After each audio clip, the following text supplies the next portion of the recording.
Long before modern machines, ancient inventors crafted ingenious tools that shaped our civilization. From measuring the stars to moving mountains, these creations prove that true innovation began thousands of years ago. Here are 15 genius ancient tools that changed our world. Starting with number 15, the Roman concrete mixer. Roman concrete, known as opus cementitium, remains one of the most remarkable construction materials, and at the heart of its success were the simple yet effective tools the Romans used to mix it. Unlike modern rotating drum mixers, the Romans relied on manual devices, large stone or wooden troughs where volcanic ash, lime, and water were combined using long-handled paddles and shovels. The tool itself wasn't a single object, but a system, the troughs, paddles, and measuring instruments used together to achieve precise ratios. This kind of seemingly basic setup produced a mixture so resilient that Roman harbors, aqueducts, and temples still stand nearly 2 millennia later. Evidence from sites like Pompeii and Ostia Antica showed that Romans prepared their concrete near construction zones using wooden vats that were lined with clay or stone. Lime was slaked and mixed with volcanic ash from regions like Puozzoli, hence the name Polazzana. The ash's chemical reaction with the lime in seawater created a crystalline structure that strengthened over time rather than weakening, as modern Portland cement does. This was a genuine innovation, and the mixing tools were essential to getting the proportions right. The paddles used for mixing, these usually were carved from hardwood. They had broad blades that allowed the workers to turn and fold the heavy mixture by hand. The long handles kept the laborers from inhaling too much of the dust, a small but clever detail. Archaeologists have also identified bronze measuring vessels likely used to ensure a consistent ratio. These were effectively ancient measuring cups, which allowed for standardized batches. Once mixed, the concrete was poured into wooden molds and tamped down using iron or wooden rods, another simple but indispensable tool, and the Romans even developed a rudimentary understanding of layering techniques, applying coarse aggregate first and then the finer material on top, compacting each layer with these tools to achieve maximum stability. Although we tend to think of these ancient tools as primitive, the Roman concrete mixer system represents the opposite. It's a deliberate, optimized process that's rooted in observation and empirical knowledge. The Romans didn't understand the chemistry involved, but their technique showed they noticed what worked, and they replicated it with discipline. Modern engineers studying ancient Roman concrete now believe its durability could even inspire future construction methods. Number 14. The Egyptian cubit rod. Way before digital measuring tools or even standardized rulers, the ancient Egyptian builders relied on a cubit rod, a carved stick of remarkable precision that laid the foundation for some of the most accurate monuments ever built. Used for at least 4,000 years, the cubit rod was a practical tool and a symbol of authority in construction. The cubit was the standard unit of length in Egypt, roughly the length of your forearm from the elbow to the tip of the middle finger. It averages about 52.3 centimeters. But rather than rely on guesswork, Egyptian artisans standardized this measure using rods made of wood, granite, or bronze. The most famous surviving examples, like the cubit rod of Maya from the reign of Pharaoh Tutankhamun, are housed in the Louvre and the Turin Museum. Each rod is inscribed with detailed markings that divide the cubit into smaller units, palms, fingers, and fractions thereof, allowing the measurements down to just a few millimeters. These rods were essential for laying out temples, pyramids, and irrigation systems with amazing precision. For example, the Great Pyramid of Giza's base varies only by about 5 centimeters across its 230-meter sides. That's a level of accuracy that still impresses engineers today. Egyptian surveyors, called rope stretchers, often used the cubit rod alongside measuring ropes with evenly spaced knots. Together, they could lay out right angles, determine alignment with celestial bodies, and plan huge construction projects. The cubit rod acted as the master reference, ensuring that the ropes were calibrated correctly. Some rods even had inscriptions listing conversion tables, which made them a multifunctional tool for trade, construction, and administration. But what's really cool is how consistent the cubit remained for centuries. Archaeologists have measured dozens of rods from different dynasties and found variations of less than a millimeter. That level of standardization across the millennia shows an understanding of the importance of measurement integrity, something many later civilizations struggled to achieve. The cubit rod also had a symbolic meaning. The depictions of pharaohs and scribes holding the rod did signify mastery over order and balance, which were concepts central to Egyptian cosmology. Modern scientists have analyzed the materials and craftsmanship of these rods, which does confirm their durability. The engraved markings were often filled with black resin to improve their visibility, and the rods were likely checked against official master rods stored in temples. In essence, the Egyptian cubit rod was a genius tool of standardization, simple in form, yet critical to one of history's most enduring empires. Number 13. The Greek dioptra. Centuries before the invention of the modern theodolite, the Greeks developed a dioptra, a precision surveying instrument that allowed engineers to measure angles and align large-scale construction projects. The dioptra was essentially an adjustable sighting device that was mounted on a stable base, used to determine horizontal and vertical alignments, measure gradients, and even assist in astronomical observations. Its invention is attributed to Greek engineers working around the 3rd century BCE, possibly including Hero of Alexandria, who described the device in detail in his treatise Dioptra. The instrument consisted of a flat, circular bronze plate mounted on a stand, with a rotating bar fitted with sighting apertures or slits at both ends. By adjusting screws and pivots, users could align the sights with two distant points and determine the precise angular relationship between them. It was likely used in the construction of aqueducts, temples, and tunnels, projects that demanded alignment over long distances. One famous example often associated with the dioptra's use is the Tunnel of Eupalinos on the island of Samos. It was completed around 530 BCE, and it was dug simultaneously from both ends of a mountain and met almost perfectly in the middle, which was a great achievement that would have required advanced surveying techniques like those of the dioptra, later refined. Hero's writings described how it could also be used to measure the height of distant objects or determine the slope of terrain. By adjusting the device's angle and using geometry, surveyors could calculate elevations and distances, which was crucial for designing water systems that relied on gravity. Although no complete dioptra has survived, fragments and written descriptions leave little doubt to its function and sophistication. Ancient texts by Hero and Ptolemy show that the dioptras were used not just on land, but for measuring celestial bodies, which contributed to the era's rapid advancements in astronomy. The dioptra's design principles directly influenced later Islamic and European instruments. The astrolabe and the theodolite, both central to medieval and Renaissance science, can trace their lineage back to this Greek invention. What makes it particularly genius, though, is the combination of simplicity and precision. It relied purely on geometric principles, no complex mechanisms, no lenses, and yet it could produce measurements accurate enough to align massive stone blocks or even map entire cities. In many ways, it was the ancient engineer's most trusted companion, turning the abstract mathematics of Euclid into the physical realities of temples and roads.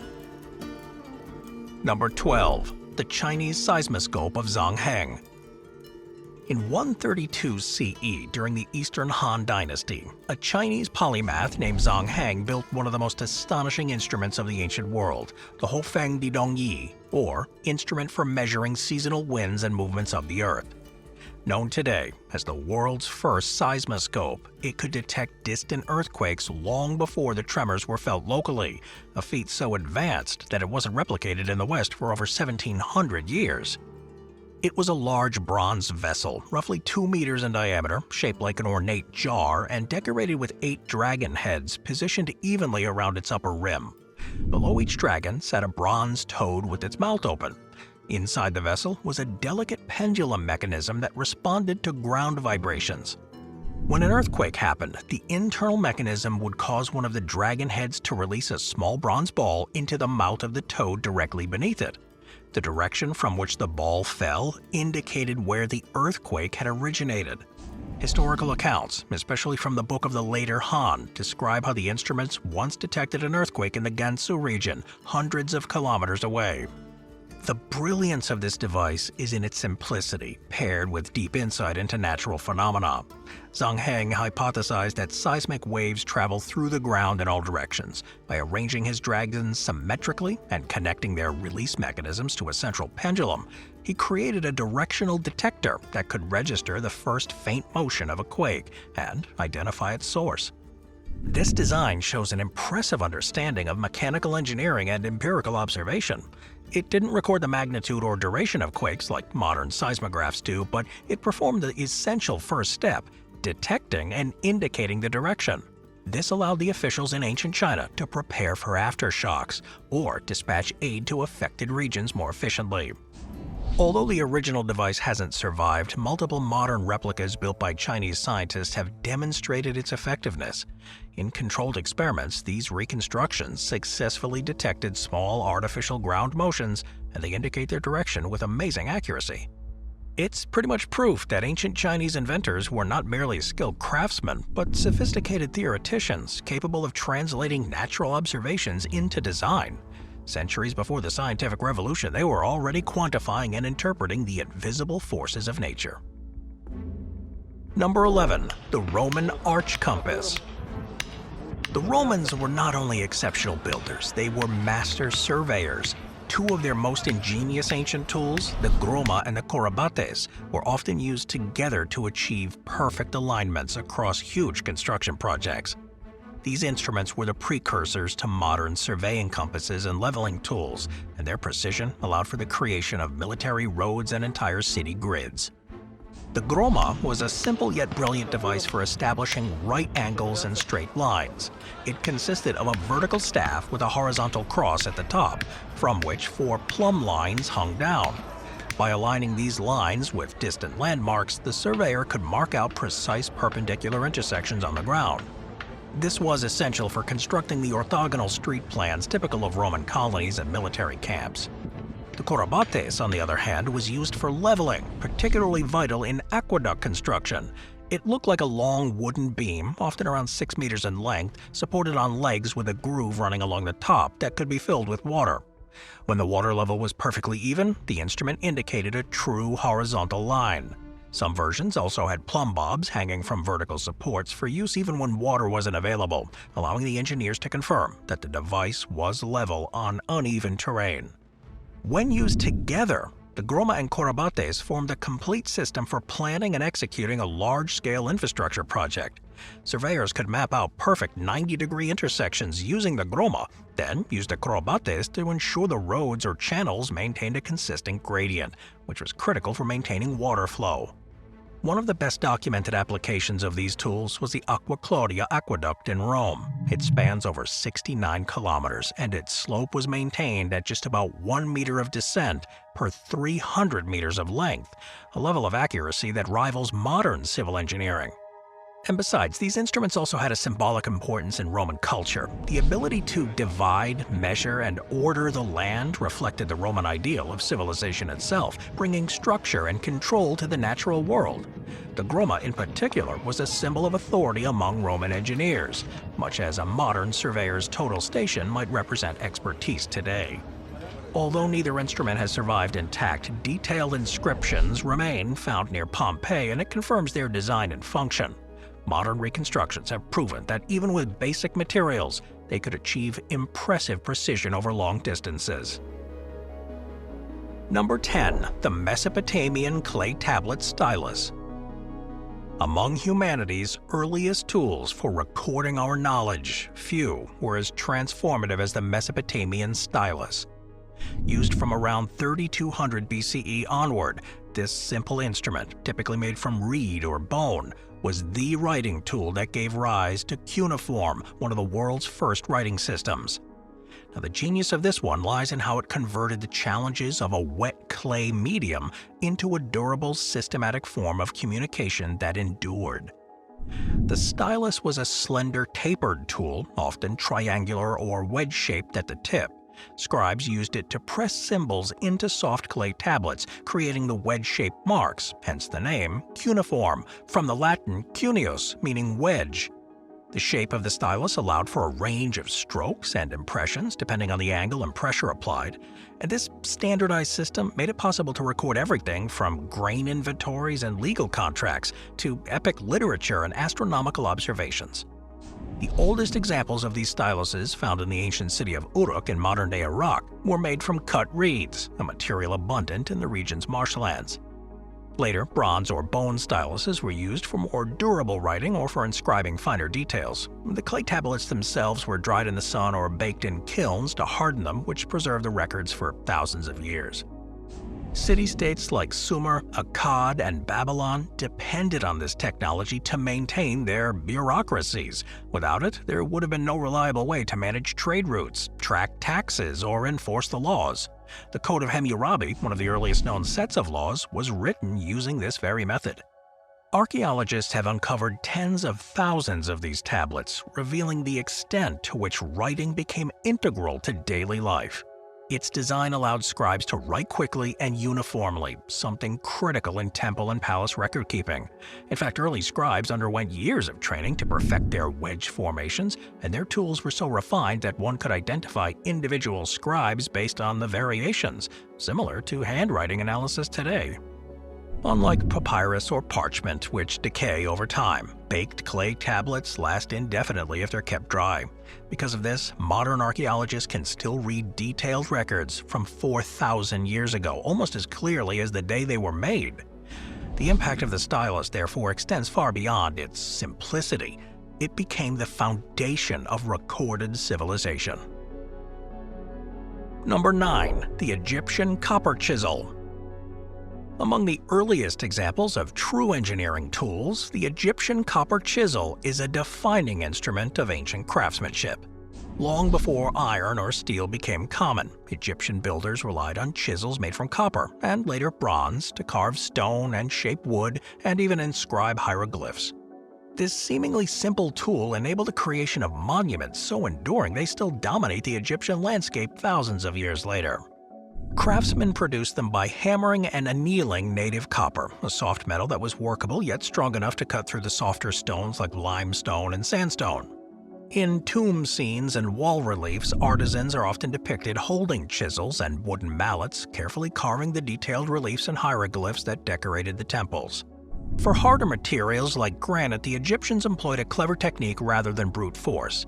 They used dolerite hammerstones to rough-shape blocks and then applied copper chisels for finishing. The copper edge would dull quickly on granite, so workers frequently resharpened them by hammering and heating, a process that hardened the metal slightly and extended its usability.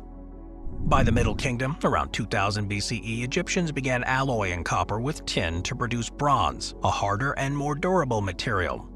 Bronze chisels revolutionized their ability to work with stone and wood, enabling finer detail and longer tool life. Archaeological finds at Deir Medina, the workers' village near the Valley of the Kings, include numerous bronze chisels, files, and blades, many showing wear from constant sharpening. Using copper chisels, Egyptian craftsmen carved hieroglyphs small enough to fit on a finger and monumental statues towering over 10 meters tall. The fine detailing on works like the statues of Ramses II or inside the Great Pyramid's chambers show precision that rivals some modern tools. The chisels help shape a civilization defined by its mastery of stone, precision, and permanence. Every inscription, relief, and sculpture that survived the centuries stands as proof of the efficiency and skill embedded in these tools. It was the craftsman's skill, more than the tool's material itself, that allowed the ancient Egyptian builders to achieve their astonishing results. Number 8. The Incan quipu. The Incan quipu was one of the most remarkable information processing tools ever developed of the ancient world. Unlike the written scripts of Mesopotamia or Egypt, the quipu was entirely three-dimensional. It was a data system, a collection of knotted strings used to record and communicate information across the huge Inca Empire. Ingeniously simple, yet deeply complex, it functioned both as a calculator and a ledger, and in many ways it represented the empire's bureaucratic backbone. A typical quipu consisted of a main cord, often made from cotton or camelid fiber, from which numerous pendant cords hung. Each pendant cord contained a series of knots tied at different intervals, and in different styles, single knots, long knots, figure-8 knots, they each represented a numerical value based on a decimal system. The placement of the knots along the cord indicated units, tens, hundreds, and thousands, and the Inca had effectively built a binary-like coding system long before written arithmetic. The color of each string carried meaning too. White cords might represent silver, red might indicate soldiers, yellow could stand for gold or maize. The material and twist direction, the S-twist or the Z-twist, also held significance, and together these features formed a data-rich physical record that could be read by trained specialists. These quipus were used for a wide range of purposes: census taking, tribute collection, tax recording, and resource management across the empire's 4,000-kilometer span. When the Spanish chroniclers arrived in the 16th century, they reported that Incan officials could recount entire histories, inventories, and even events by consulting their quipus. Recent research has even expanded our understanding of these tools beyond simple accounting. Studies led by anthropologist Gary Urton at Harvard University suggest that some quipus encode narrative or hierarchical information, possibly functioning as a proto-writing system. Patterns in knot arrangement, spacing, and chord grouping indicate relationships that go beyond numbers, implying that quipus may have conveyed relational or even storytelling data. Over 800 of them have survived, many preserved by the dry Andean climate. Each one differs in structure, which does suggest a regional variation or specialized function. Others, particularly those found in burial contexts, may have had ceremonial purposes. Modern computer scientists have even drawn some parallels between quipu encoding and digital storage systems. The positional and binary attributes of the knots mirror basic computational logic, discrete symbols that represent hierarchical information, and some researchers have called it the first data structure in human history. We can read its numbers, but not yet fully interpret its syntax or grammar, if indeed it had one. The Spanish destroyed many quipus, and they viewed them as instruments of pagan administration, and as a result, much of their full meaning may be lost. Moving on to number 7, the Greek Antikythera mechanism.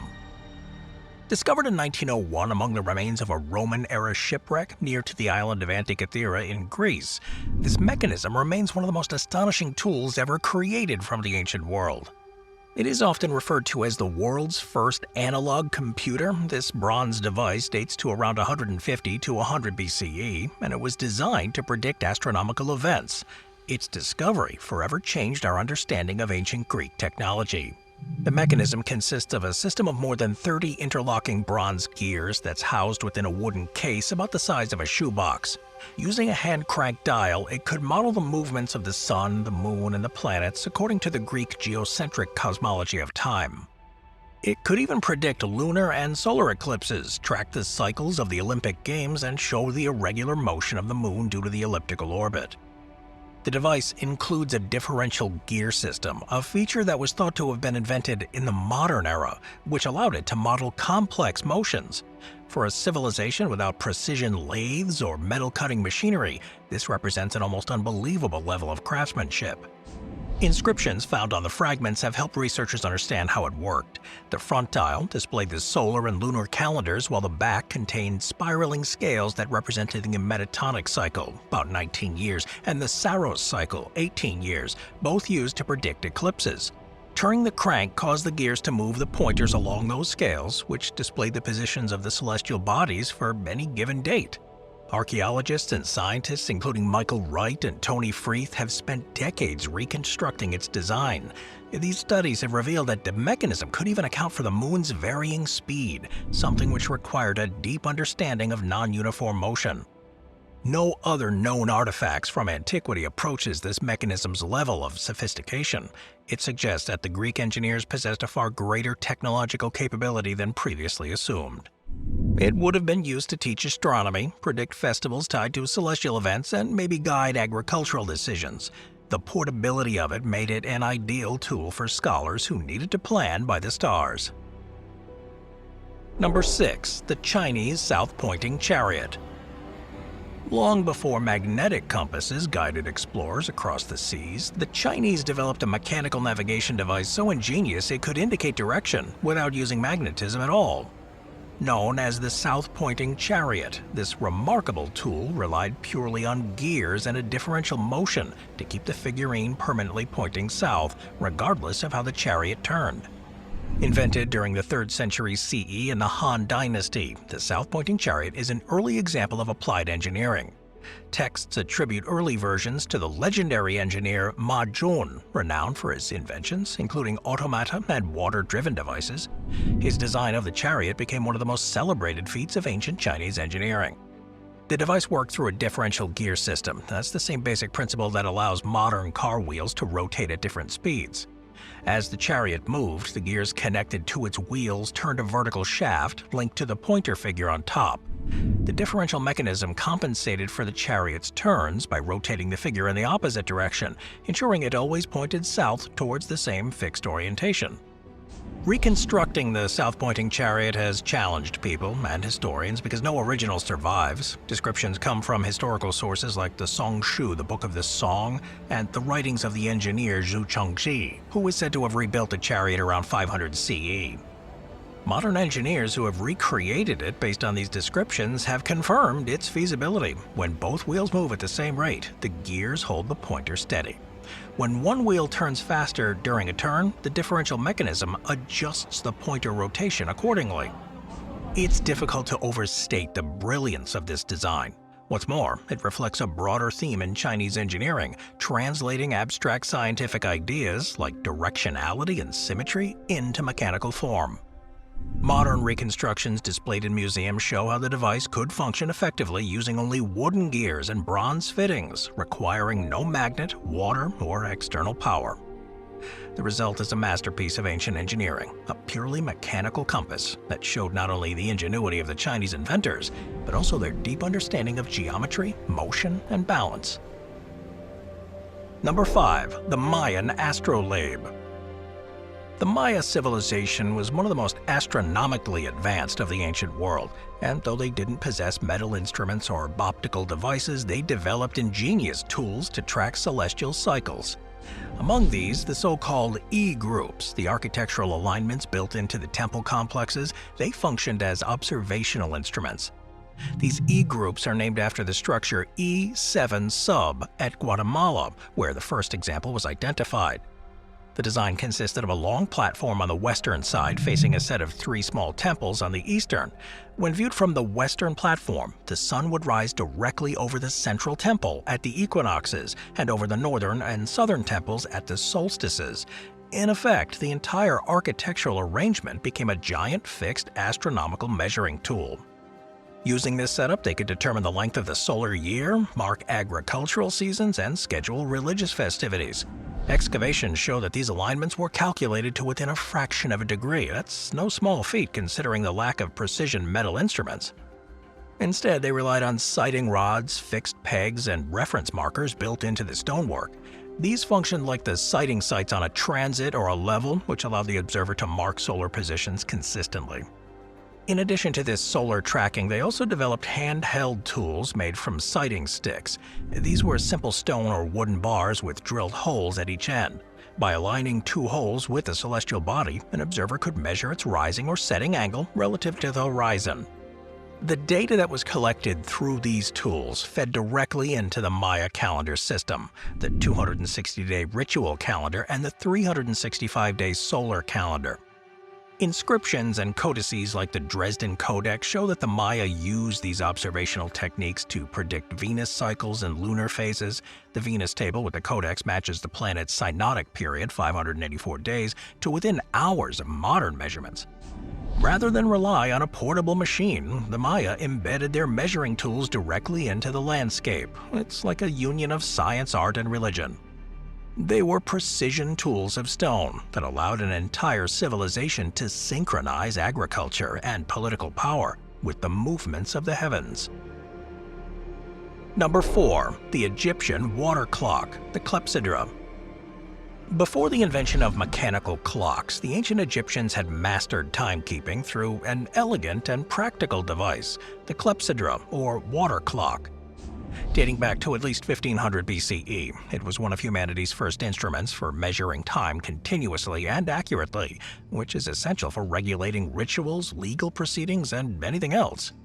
The earliest known example is found at the Temple of Karnak in Thebes, and it's now housed in the Egyptian Museum in Cairo. It's a large stone vessel carved with sloping sides and hieroglyphic markings on the interior. When filled with water, the liquid would drip steadily from a small hole near the base. As the water level fell, priests could read the time by observing the calibrated markings inside, each line corresponding to an hour of the night. The interior markings are not evenly spaced. They were calculated to account for changes in water pressure as the level dropped. In other words, the lower the water level, the slower the outflow, so the markings were adjusted to maintain constant intervals. Smaller, portable water clocks were made of bronze or ceramic, and they've been found as well. Some include floating indicators or overflow chambers to improve their accuracy. Others were shaped like bowls that filled rather than emptied, an inversion that allowed daytime measurement. These refinements show how the concept did evolve into a family of tools adapted for various uses. Greek engineers later adopted and improved upon the clepsydra, adding gears and floating mechanisms to regulate the flow automatically, but the Egyptian version remains remarkable for its simplicity. Modern testing of replicas shows that the Karnak water clock could keep time within a few minutes over the course of an hour, which is an impressive standard for a device made over 3,000 years ago. By dividing the flow of water into hours, the Egyptians turned a natural process into a measure of the universe's harmony. In its quiet dripping, the clepsydra shows the genius of ancient engineering, a simple tool of stone and water that transformed the human perception of time, laying the foundation for every clock that came afterwards. Number 3. The Roman surveyor's odometer. When the Roman engineers built their legendary network of roads, over 400,000 kilometers across Europe, North Africa, and the Middle East, they needed a way to measure distance accurately. The tools they used for this was the odometer, an ingenious mechanical device that allowed surveyors to calculate distances traveled by a cart or chariot using gears, wheels, and gravity-fed counters. It was, in effect, the world's first analog distance meter. Descriptions of the Roman odometer appear in the writings of Vitruvius and later by Hero of Alexandria. Although no complete example has ever been found, fragments and textual details allow modern historians to reconstruct how it worked. This device was attached to a vehicle's axle, and it was operated by counting wheel revolutions through a series of gears. It converted those rotations into distance units, automatically dropping small stones or metal balls into a container after each completed interval, usually about 1 Roman mile, which is about 1,480 meters. Vitruvius described a design where a pin fixed to a wheel engaged a gear system that turned a secondary wheel inside of a box mounted above the axle. After a certain number of revolutions, a hole in the gear released a pebble into a metal vessel, which produced an audible clink. At the end of the journey, counting the stones told the surveyor how far they had traveled. This tool was crucial for military logistics and helping legions calculate supply lines and travel times between the forts. It was also used in tax assessment, land division, and even mapping. The Romans even created portable versions that could be attached to smaller carts or wagons for surveying. The fact that Vitruvius could describe its workings in detail does suggest that these kinds of instruments were relatively well known among professional engineers of the period. Though the original machines were made from wood, bronze, and iron, thus have long since decayed, several modern replicas based on Vitruvius's description have been built, and they work flawlessly. The experiments confirm that Roman road builders could have used these devices to standardize distances. Number 2. The Neolithic flint sickle. Before metalworking, before writing, and way before cities, early agricultural societies of the Neolithic period invented one of the most transformative tools in human history, the flint sickle. This simple but brilliant implement, made by embedding sharp flint blades into a curved wooden handle, marked the dawn of organized agriculture, enabling people to harvest grain efficiently and feed growing populations. Flint sickles first appeared around 9000 BCE in the Fertile Crescent in regions like modern-day Iraq, Syria, and Israel.